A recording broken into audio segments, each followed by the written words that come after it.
डाला, बोले आपकी कृपा होगी तो बन जाएगा। और वो मंदिर बनकर तैयार हुआ। 125 हाथ ऊंचा है और 125 हाथ लंबी चौड़ी निहास रखी गई है। ऐसा है, 4 दरवाजे हैं, बहुत विशाल मंदिर है। बन के तैयार हुआ और जब बन के तैयार हुआ तो आज इतनी तेज समुद्र लहर आया लेके ऐसा लगता था कि मानव पूरी पुरुषोत्तम पूरी बह जाएगी। सदगुरु कबीर बोले आज नहीं बहने दूंगा, मैंने वादा किया है तो किया है। जा करके साहब आशावाड़ी, आशावाड़ी समझते हैं? एक इतनी बड़ी लकड़ी होती है जो लोग बगल में रख करके पहले भजन अजन करते, तो उसको हम लोग आशावाड़ी कहते हैं। बगल में लगा लेते हैं, ज्यादा बड़ी नहीं होती, बस 1.25 हाथ की होती है, इतनी बड़ी, बढ़िया सुंदर देखने में होती है, कड़ी हुई, उसी को आशा कहते हैं, आशावाड़ी। वही आशावाड़ी साहब ऐसे समुद्र के किनारे गाड़ दिए। समुद्र आया और आशावाड़ी तक आ पाया, बस वही रुक गया। जैसे रुक गया मंदिर बच गया। मंदिर से और उसकी दूरी लगभग 1 किलोमीटर है। वहां साहब 1 किलोमीटर पहले, मतलब इतनी दूर इंद्रदमन ने बनवाया कि समुद्र यहां ना आ पाए, लेकिन अब की बार इतनी तेज लहर थी कि पूरी पुरुषोत्तम पूरी बह जाएगी ऐसा लग रहा था। लेकिन सामने आशावाड़ी हुई समुद्र के किनारे गाड़ी, बिल्कुल मुश्किल से समुद्र की दूरी और आशावाड़ी की दूरी हमारे समझ से 200 फीट होगी ज्यादा से, बस 200 फीट ज्यादा ज्यादा। इतनी ऊंचाई पर गड़ी है। आज भी आप जाएंगे, समुद्र वहीं लहरें मार रहा है आज भी। बल्कि साहब के बगल में तो होटल वगैरह भी बना लिए, क्योंकि अब तो लोगों को जमीन की बड़ी समस्या हो गई। जो जहां मिलती है जमीन कब्जा कर रहा है, बना रहा है। बल्कि साहब का आश्रम भी थोड़ा बहुत इधर उधर लोगों ने कब्जा कर लिया है। बढ़िया बन के तैयार हुआ। आपको थोड़ा घूम के जाना पड़ता है, जाएंगे। वो मंदिर बन के तैयार हुआ। समुद्र बोला आप बीच में साहब आ गए। क्यों बीच में आ गए? साहब बोले मैंने निरंजन को वचन दिया है कि कलयुग में तुम्हारी स्थापना करवा देंगे, इसलिए मैं आ गया हूं बीच में, इनका मंदिर बन जाने दो। तो समुद्र बोला बन तो जाने दें, लेकिन त्रेता युग में इन्होंने मेरे ऊपर पुल बनाया था, उसका बदला बाकी है, और फिर हमारे जगह में मंदिर बनो जा रहा हो, इसलिए हमें कुछ चाहिए। तो साहब बोले चाहिए तो जा इसी लहर से उठ और द्वारिकापुरी को जा डुबा ले, क्योंकि कृष्ण जी का लोक समय हो गया है, लोकगमन हो गया है, वो द्वारिकापुरी को डुबा ले, ये मंदिर बन जाने। उसी लहर से समुद्र उठा, द्वारिकापुरी गया और द्वारिकापुरी को डुबा लिया। अब सब लोगों को मालूम है कि द्वारिकापुरी समुद्र में डूबी हुई है, सबको पता है। वो द्वारिकापुरी डूब गई और ये इधर मंदिर बन गया। दिनों दिन मंदिर की पूजा होने लगी। साहब को लोग भूलने लगे, लेकिन मंदिर की पूजा आज भी हो रही है। जबकि साहब ने यह भी कहा था, मंदिर में और भी बहुत बड़ी कहानी है कि वहां पर स्थापना हुई तो साहब ने अपने बहुरूप दिखा दिए। वहां पर पंडा ने पाखंड की ना तो कौतुक दिखाइया, अनंत कला हुए के दर्शन दिया। साहब ने अनंत कलाओं से दर्शन दिया। फिर साहब बोले हमारा एक स्थान रह जाएगा, वो स्थान आज सुरक्षित है, बाद बाकी उनकी पूजा हो रही है। साहब कबीर के मानने वाले लोग भी वहां जाते हैं, दर्शन करते हैं। आप सब लोग दर्शन का लाभ लें। वो है उड़ीसा, जगन्नाथपुरी स्थान है, वहां आप जाकर के साहब के दर्शन कर सकते हैं। इसके बाद मैं आपको बता रहा था कबीरवाड़ा मंडला, मंडला में 2 वंश गुरु हैं, प्रमोद गुरु बालापीर नाम साहब और अमोल नाम साहब। उनकी समाधियां मंडला पर हैं, बिल्कुल नर्मदा तट पर हैं, वहां पहुंचाइए। कबीर भट्ट को बता ही दिया। मगहर विश्व प्रसिद्ध है मगहर, ऐसा स्थान आपको जल्दी जल्दी कहीं और नहीं मिलेगा। वहां पर सदगुरु कबीर साहब अंतिम लीला किए हैं। ये बात हम लोग केवल कहें तो कहें, विदेश के लोग भी इस बात को स्वीकार करते हैं। अपने देश के लोग स्वीकार करते हैं, कुछ लोग नहीं करते हैं, कुछ लोग टीका टिप्पणी करते हैं। लेकिन विदेश से एक पुस्तक मिली मुझे, अंग्रेजी में है, उसमें बनमाली नाम का कोई लेखक है, शायद लंदन का है। उसने इस बात को कहा, लिखा अपनी पुस्तक में कि सदगुरु कबीर साहब का जो अंतिम लीला हुई है वो कैसे हुई है। उनके बारे में एक बनमाली जी हुए और उन्होंने साहब कबीर के बारे में बहुत कुछ लिखा है, बहुत कुछ बताया है। लेकिन अंतिम लीला के बारे में जो उन्होंने लिखा है, उन्होंने सीधे सीधे बताया कि सदगुरु कबीर साहब जब मगहर गए तो ये समस्या थी कि लोग कहते थे कि मगहर में जो कोई मरेगा उसकी मुक्ति नहीं होगी, ये समस्या थी। उसको ऐसा लोग कहते थे कि वो गधा हो जाएगा, लोग ऐसा कहते थे। साहब कबीर बोले जो परमात्मा का चिंतन करे, भजन करे, वो ऐसा कैसे हो सकता है? तो सदगुरु कबीर साहब वहां पहुंचे और इस लीला को करके दुनिया का संदेश दिया कि ऐसा नहीं होता है। तो ये चीज आपको मैं बता रहा हूं, लिखा है इसमें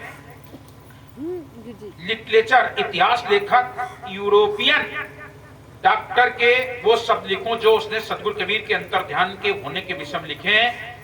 ये हैं इस पुस्तक में श्री बनमाली जी लिखते हैं, बनमाली जी लिख रहे हैं।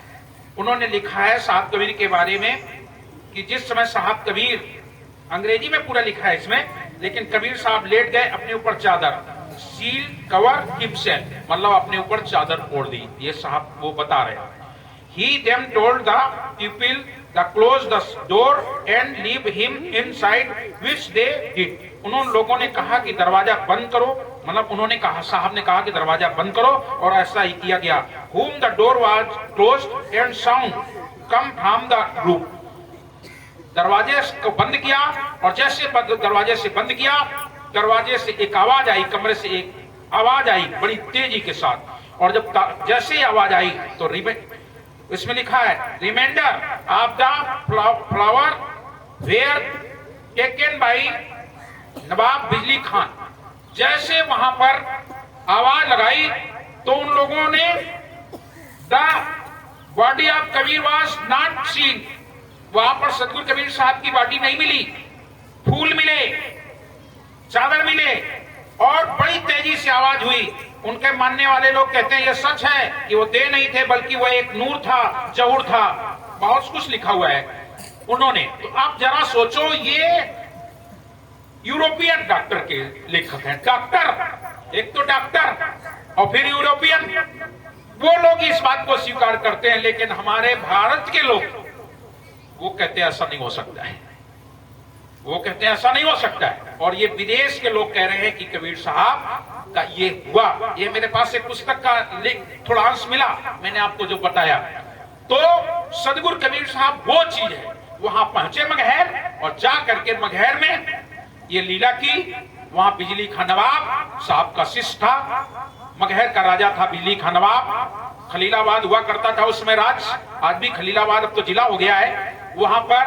और इधर काशी नरेश, राजा राम सिंह जी, ये लोग भी, दोनों लोग मचे, चूंकि इनके सदगुरु थे, ये साथ में गए थे। साहब अंत में जब गए, कुछ लोग ऐसा कहते वो अकेले गए थे, अकेले नहीं गए थे। जब साहब ने पहले बता दिया कि अब मुझे जाना है, तो इधर से राजा राम सिंह पूरी फौज के साथ गए थे, अपने साहब के साथ जाएंगे, और उधर बिजली खां नवाब दोनों वो भी इकट्ठा हो गए। और वहां जाकर मगहर में साहब ने चादर ओढ़ी, और ओढ़ करके अपने इस शरीर को, नूर को नूर में मिला दिया, प्रकाश को प्रकाश में मिला दिया। जब खोला गया तो वहां चादर और फूल मिले, जिनका बंटवारा किया गया। आज वो दोनों के दोनों स्थित हैं।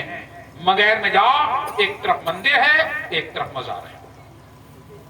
कोई कहने वाली बात नहीं है, इसको पढ़ाने की हमें जरूरत नहीं है, बताने की जरूरत नहीं है, और बहुत दूर नहीं है, बहुत दूर नहीं है।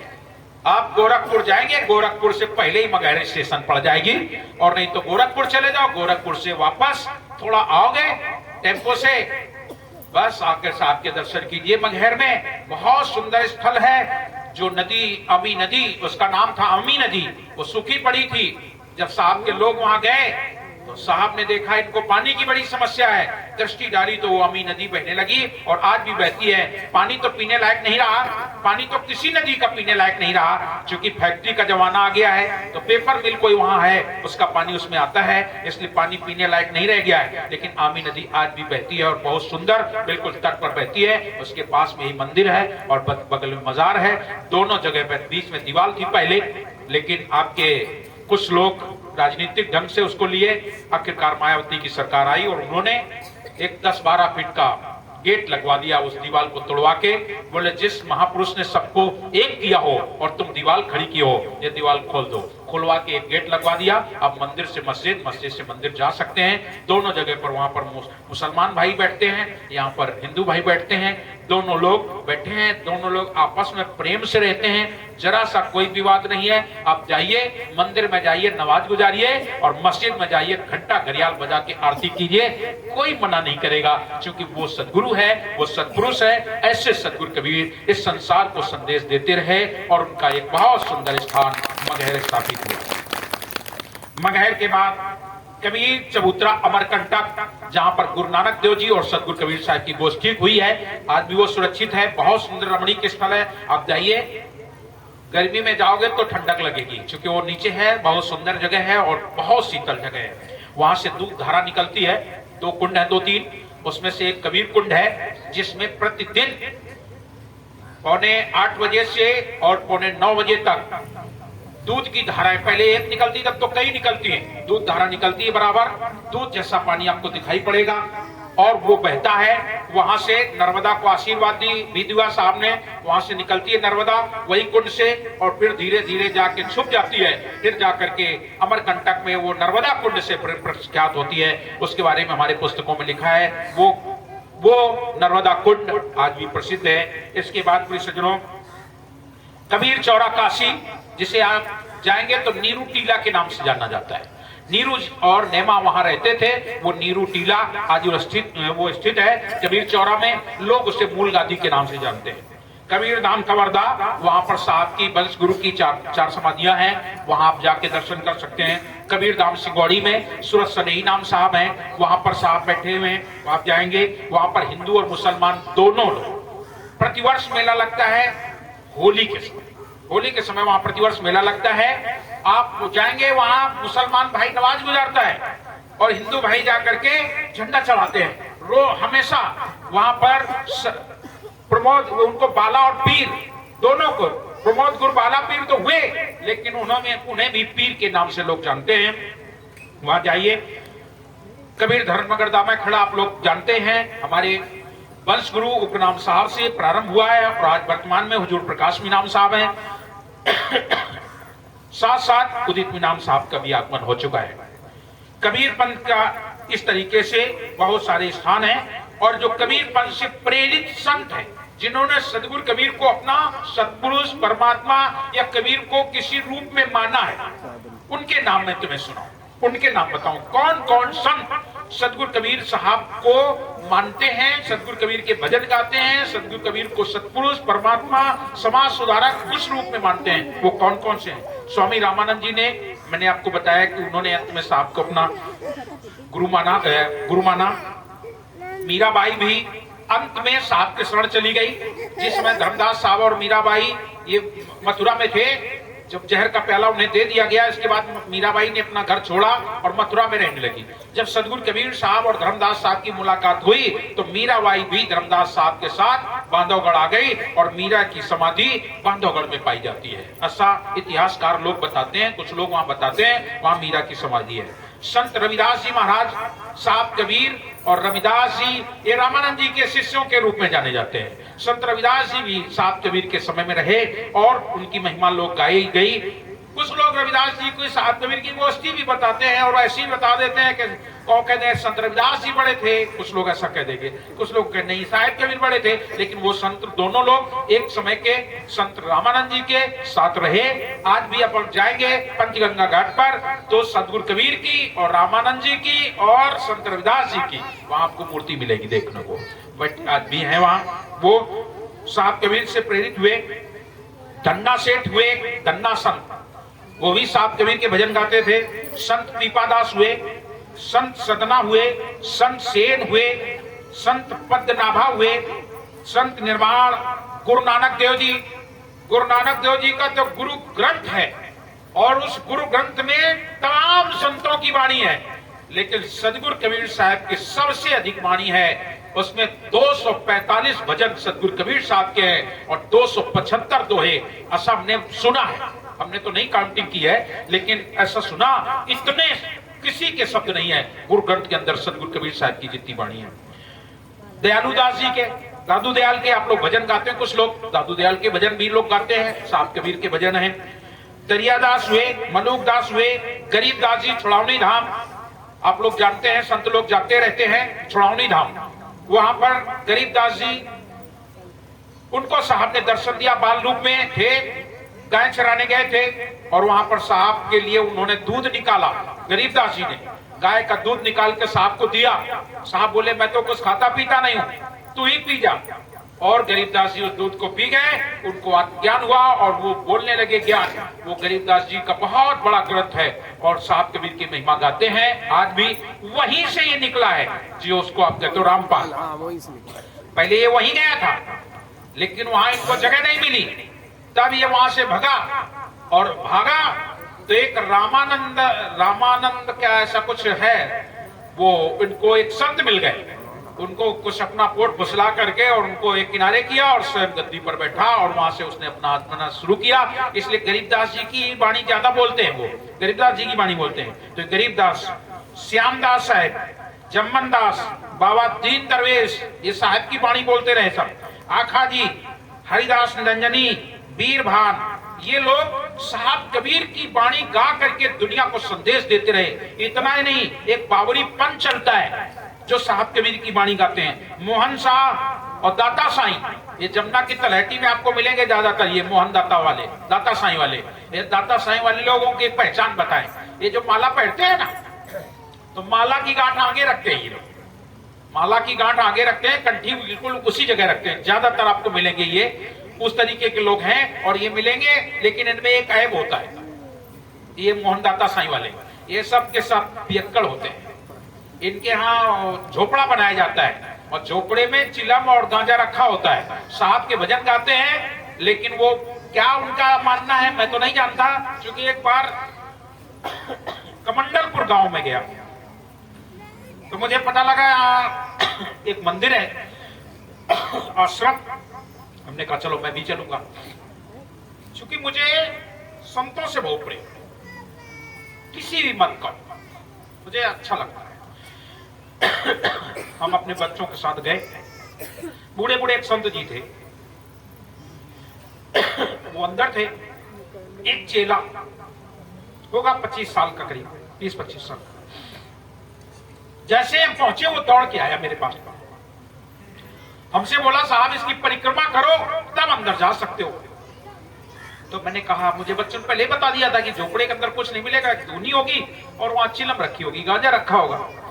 हम तो सोच रहे थे कि कोई संत होगा तो दर्शन मेला हो जाएगा, बातचीत। चूंकि देखिए संत एक अलग चीज है, पंत एक अलग चीज। तो मैंने उससे कहा कि भाई मैं तो ऐसा नहीं करूंगा, क्योंकि मैं तो परिक्रमा करके ही आ रहा हूं, अब परिक्रमा की जरूरत नहीं है। क्योंकि साहब कबीर कहते हैं मैं किसकी परिक्रमा करूं। अब आप लोगों से कहें ये मेरा मंच बना है, इसकी परिक्रमा करो, अभी लोग करने लगे, केवल मैं बताऊं। और अगर इसकी इतनी परिक्रमा लोग करेंगे तो ये मिलेगा वो मिलेगा, आप लोग पीछे हो जाओगे, धक्का मार के आगे निकल जाएंगे और कथा हो जाएगी बंद, परिक्रमा ही चलने लगेगी। आपने देखा होगा तमाम जगह पर यज्ञ में या कहीं पर परिक्रमा का वो दिया जाता है, यहाँ परिक्रमा करो। परिक्रमा ये क्या चीज है? साहब कबीर ने तो 84 कोस की परिक्रमा गोकुल वृंदावन में होती है। आप चित्रकूट जाएंगे तो कामतानाथ की परिक्रमा होती है, आप वहां चले जाइए। परिक्रमा का मतलब क्या होता है?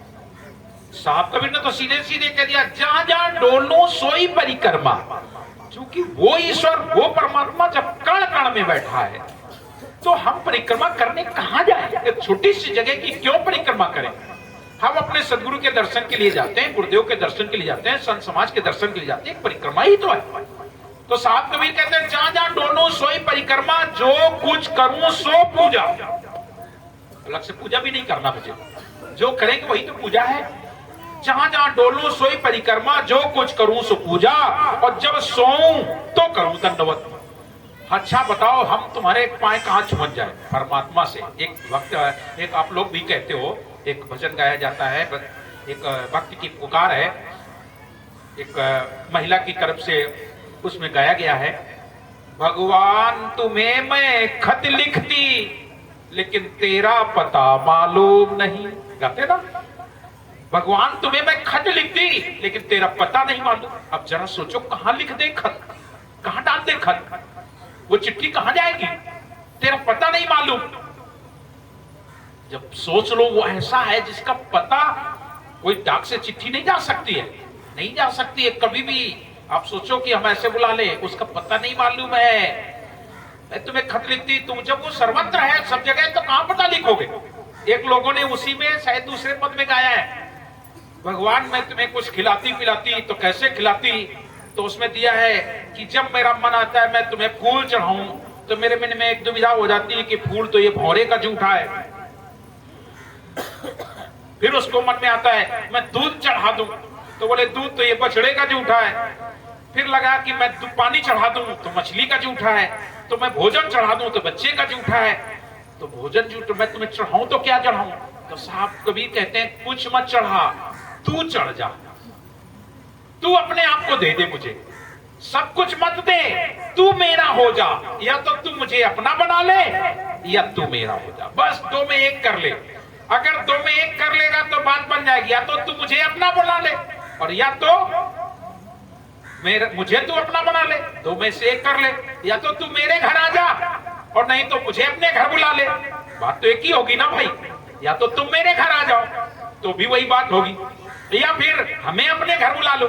आप अपने घर का मतलब समझते हो, अपने हृदय में मुझे बैठा लो, या तो फिर तुम मेरे इतना वो करो कि तुम मेरे बन जाओ, धर्मदास साहब की तरीके से। बस दोनों में लाभ ही लाभ होगा, हमें अपने जीवन में सुख मिलेगी, शांति मिलेगी। तो ईश्वर को, परमात्मा को कहां ढूंढा जाएगा, कहां जाएंगे। तो लोग परिक्रमा करते हैं तो साहब कबीर साफ मना करते हैं, जहां जहां डोलूं, जहां डोलता हूं वही परिक्रमा, जहां जहां डोलूं सोई परिक्रमा, जो कुछ करूं सो पूजा, और जब सोऊं तो करूं दंडवत, लेकिन पूजूं और ना देवा। मैं और कुछ नहीं पूजूंगा, जो कुछ है सब देव तू, जहां भी जाऊंगा तू, जहां भी मिले हुए तुम, कोई और नहीं मिलेगा। बस इतनी बात अगर आप समझ लेंगे तो निश्चित ही आपको लाभ मिलेगा। साहब कभी बंटवारे में नहीं होते, मेरे और तेरे नहीं होते। परमात्मा कभी टुकड़ों में नहीं बंटता, उसको तो जिसने जितना जाना है बस उसने उतना माना है। तो प्रिय सुनो, ये मोहनदाता साईं वाले लोग पीते हैं, तो मेरे से उसने कहा परिक्रमा लगाओ, हमने कहा नहीं लगाएंगे। बाबा जी जो थे अंदर बुजुर्ग, वो बेचारे सुन लिए आवाज, निकल के झोपड़े से आ गए बाहर, आ गए, गले से मिल गए आके एकदम, चलो साहब चलो। हमने कहा नहीं, बस आपके दर्शन के लिए मैं आया था, बस और कुछ नहीं था। बोले चलो साहब। हमने कहा अब इसने मना कर दिया है और परिक्रमा करना हम करेंगे नहीं। बोले ना आप चलो। हमने कहा फिर आपका नियम भंग हो जाएगा, इसलिए अब हमें तो आपसे मिलना था, आप मिल गए, बात खत्म हो गई। बुजुर्ग बहुत उस बच्चे को डांटा, बोले तुमको पता नहीं है, ये वो गुरुजी जो आते थे उनकी गद्दी पर बैठे हैं, तुमने इनको मना कर दिया ऐसा वैसा। फिर काफी देर तक खड़े खड़े हमारी उनकी चर्चा होती रही, बातें होती रही। बुजुर्ग थे, बहुत बुजुर्ग थे। दर्शन हुए। आज शायद कमंडलपुर का आश्रम भी बर्बाद हो गया, वहां कोई है नहीं, वहां वो चले गए संत जी, लोग गमन हो गए, फिर कोई बचा नहीं समझने के लिए। वैसे तो वैसे पड़ा है, पड़ा ही रहेगा। जहां पर पाखंड हो गया बर्बाद हो जाओगे। तो ये मोहनदाता साईं वाले लोग ऐसा करते हैं। आगे मैं आपको बताऊंगा। और सर्वानंद जी का, उनके भी बातें, उनका भी पंच चलता है। पनपदास, तुलसी साहब के तो बहुत आप लोग भजन सुनते हो, हाथरस वाले तुलसी साहब, इनके बहुत सारे भजन मिलते हैं, सात कबीर की महिमा गाते हैं। अघोर पंथ एक चलता है, सारभंग संप्रदाय, संत मीठादास, ये लोग हम तो इनको पहली बार सुना, पहले हमने नहीं सुना था। अभी ये कानपुर में भी आगे मीठा साहब है, इनकी भाषा ही कुछ और है। और सात कबीर को ये अपना इष्ट मानते हैं, सात कबीर की बात करते हैं, लेकिन उनके ग्रंथ दूसरी भाषा में लिखे और वो केवल ऐसे लोगों को याद कराते रहते हैं। तो ये मीठा साहब, संत घीसादास, सफलदास, अक्षर अनन्य, संत रोयलदास, दरिया साहब मारवाड़, राम सनेही, भक्तिन कमाली, लाल सिंह सिंगादास, बाकी, भक्तिन अन्नपूर्णा, चरणदास, रवि वासण दादा मेकरण, भगत नरसिंह मेहता, ये सारे के सारे संत साहब कबीर को अपना इष्ट मानते रहे, परमात्मा मानते रहे, इनके भजन गाते रहे। और आज कबीर के नाम पर निरंकारी मिशन चल रहा है। कबीर की बातें मिलेंगी, आप चले जाइए निरंकारी मिशन में, 90% साहब कबीर की बात बताएंगे, 10% और बता देंगे। राधा स्वामी आप जाएंगे वहां पर आपको ज्यादातर साहब कबीर की बातें मिलाएंगी आपको, क्योंकि ये सिख धर्म से निकला हुआ धर्म है, इसलिए गुरु नानक देव जी की भी बातें बताते हैं, अन्य लोगों की भी बताते हैं, गुरुग्रंथ से निकाल के इन्होंने बताया। राधा स्वामी मत, यहाँ साहब कबीर की बात सुन लो। बाल योगेश्वर जी महाराज पूरा कबीर साहब को बताते हैं। ये लोग साहब कबीर के निकले, जैसे बाबा जय गुरुदेव, आपको कबीर साहब का ज्ञान, जितने भी नाम देते हैं वो हम सोहम निरंकार ज्योत निरंजन। एक बड़ी बात मैं आपको बताऊं, मैं एक दिन कहने वाला भी था, शिष्य माने गुरु हो गया, गुरु माने शिष्य नहीं, इस पे मैं आपसे चर्चा कर चुका हूं। ये बाबा जय गुरुदेव में लागू होता है। बाबा जय गुरुदेव के यहाँ आपको स्पेशल ऐसा नहीं कि बैठा के नाम दिया जाएगा, आपको नाम दिया जाएगा, नहीं। उन्होंने सीधे मंच पर बोले जिसको नामदान लेना है वो हमारी बात सुन ले, और बस ऊपर मन से ही बता देंगे कि ये नाम है, इन नामों का सुमरन कीजिए, बस वही नाम देते हैं।